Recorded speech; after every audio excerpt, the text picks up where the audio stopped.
young girl is no longer here and that the violence is continuing. It's not stopping. Aisha Griffiths calls the bridge at Harris Ridge Apartments in Northeast Austin home. But Monday, it became the scene of a crime with still no suspect in custody. Oh, you took my life from me, man. She meant everything to me. That was my friend, my best friend, my angel. She was the best thing in the world. So for her to be taken, I don't know.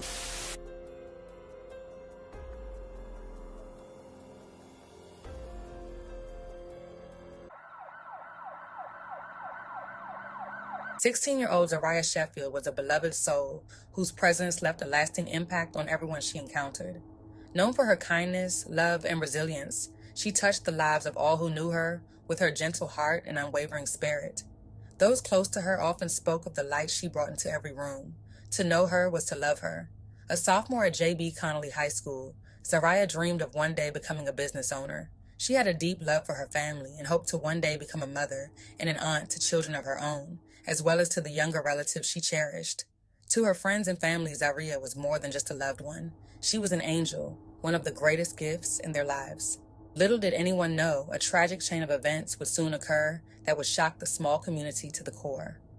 On the evening of October 21st, Austin police responded to the bridge at Harris Ridge Apartments on East Howard Lane in Northeast Austin for reports of a shooting. Upon arrival, they would find a chaotic scene and an unresponsive teenage girl lying in the parking lot.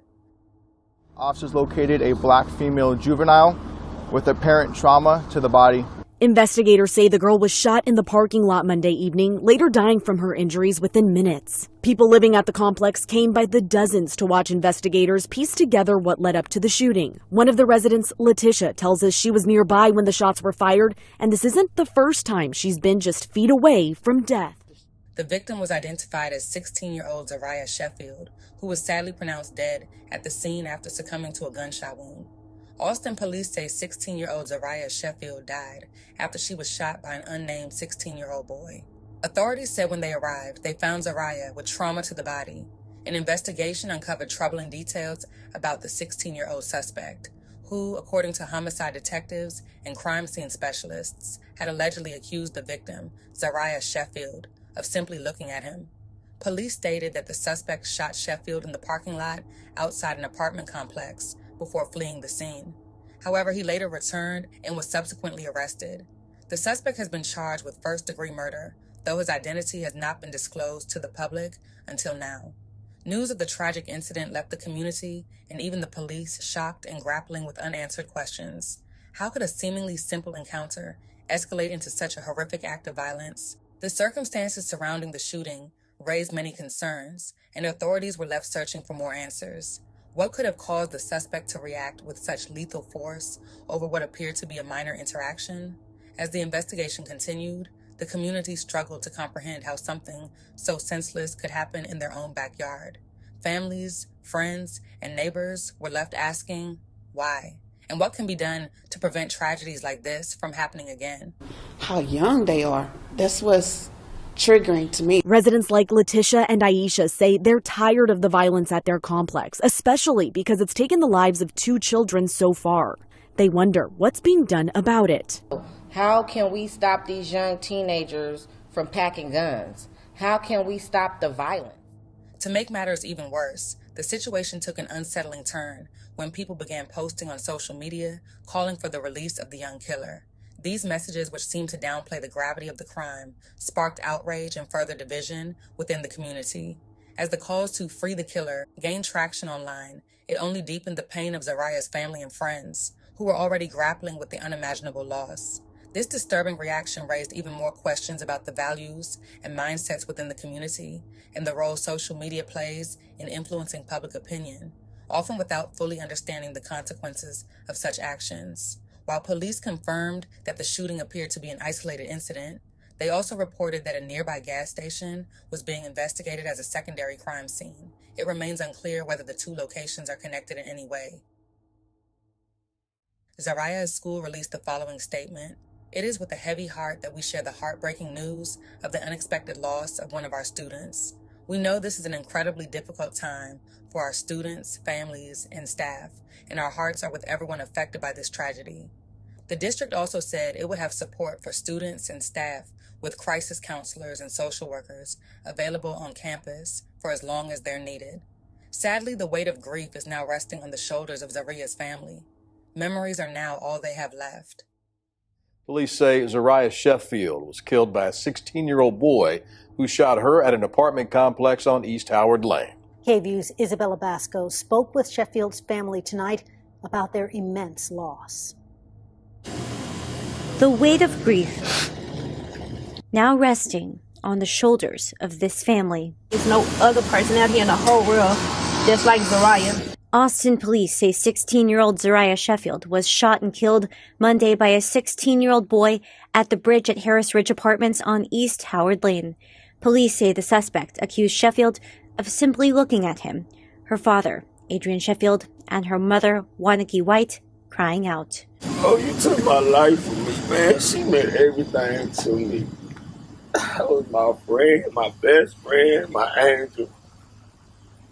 She was the best thing in the world. So for her to be taken, I don't know.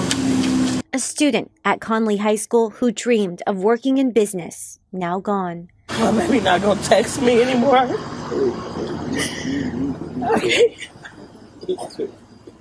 My life is gonna be so different. And gone far too soon. Her aunt Nisha Sheffield left hoarse from all the crying. He didn't just cheat my baby out of her life. He cheated her entire family out of the best thing all of us have ever had. And another aunt, Unique Bowser, left clinging to Zariah's memory. To know her is to love her and to know love. Because that's all she was going to give. That's all she giving to anybody. Fellow family member Terry Fisher saying those memories are now all they have left. The choices that are no longer there for her to have and the opportunity in life, they're gone, and they're gone forever. The tragic story of Zariah Sheffield highlights the devastating consequences of unchecked anger and violence and the importance of addressing underlying issues before they escalate. It serves as a reminder of the need for better communication, conflict resolution, and emotional regulation, especially among young people. This story also emphasizes the fragility of life and the impact a single moment or decision can have on countless lives. In the wake of such senseless violence, we are reminded of the importance of fostering empathy, understanding, and accountability within communities to prevent similar tragedies in the future. Rest in peace, Zariah Sheffield. This evening, October 21st, 2024, at approximately 8:01 p.m., officers responded to 1501 East Howard Lane. It's an apartment complex known as the Bridge at Harris Ridge Apartments. Call text advised someone had been shot. Upon arrival, officers located a black female juvenile with apparent trauma to the body. Austin Travis County EMS and the Austin Fire Department arrived before officers and began providing medical aid to the female. Unfortunately, at approximately 8:09 p.m., the female was pronounced deceased. At this time, we do not have the suspect in custody, but this is being considered an isolated incident and there is no known threat to the general public. Right now, we have patrol, risk detectives, homicide detectives, APD crime scene, APD victim services are all on scene. This is being investigated as the Austin Police Department's 54th homicide. And I'd like to remind everybody that this is a very preliminary investigation. Everything being released is very new, and some of it may change at a later time. If anyone has any relevant information to this case, please call the homicide tip line at 512-477-5389. Again, that's 512-477-5389. Or you can contact the Austin Police Department Crime Stoppers, and that's 512-472-TIPS. Again, that's 512-472-8477. That's all the information I have. Does anybody have any questions? So you said that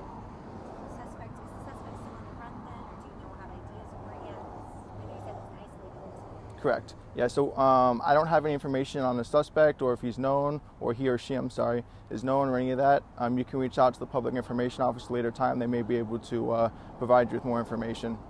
I believe you said this, but just for... Go ahead. I believe you said this, but just for clarity, you said the deceased was a female? Correct. It was a black female juvenile. Juvenile, so a minor? Yes. And is it true she was possibly a bystander in this incident? I don't know any of that information right now. Like I said, this is very preliminary, so that information has not been relayed on to me. Is there any indication of if the suspect, had a relationship or knew the victim at all? I don't have any information on that at this time. Like I said, it's very preliminary, so we don't really have that information right now, but you can reach out to the Public Information Office and they may be able to provide that later. Do you have any information on the type of injuries that occurred? It was just trauma to the body. Like I said, we responded to the call in reference to somebody being shot. This was at the apartment complex. Why is the gas station closed? There's a secondary crime scene at the gas station right now, so that's why the gas station is closed at the moment. What do you mean by secondary crime scene? A lot of times crime scenes can span to multiple places. It can span miles. Sometimes it's a very small area. It really depends on the crime and then how far out things go. So was it this apartment complex to our right here, or was it one farther down? Correct. It's the one right over here next to us. Does anybody else have any more questions? How long will the roads be blocked? I don't have that information right now. I'm hoping that within the next few hours we should have the road open. But you guys can reach out to the Public Information Office, the Watch Commander, for some updates if y'all need to. I'm not sure if family or anything like that has been contacted at this time. Generally, that's part of the process, and that does take a little bit of time because there's resources that have to be called out in order for that to occur. It's not something that's done by a patrol officer. Is the gas station attendee cooperating with you guys as far as giving information? I'm not sure what's going on really over at this scene. I just know that it is a secondary crime scene, so I really don't have any information other than this being a secondary crime scene. You said she was a juvenile. Are you allowed to say her age? No, we can just say she's a juvenile right now. What time did y'all respond to this incident? Yeah, give me 1 second, I can get that for you. So officers responded at 6:01 p.m. And she was pronounced at 6:09 p.m. And when did the call come in? 6:01 p.m. is when officers started to respond, and that's when our call came in.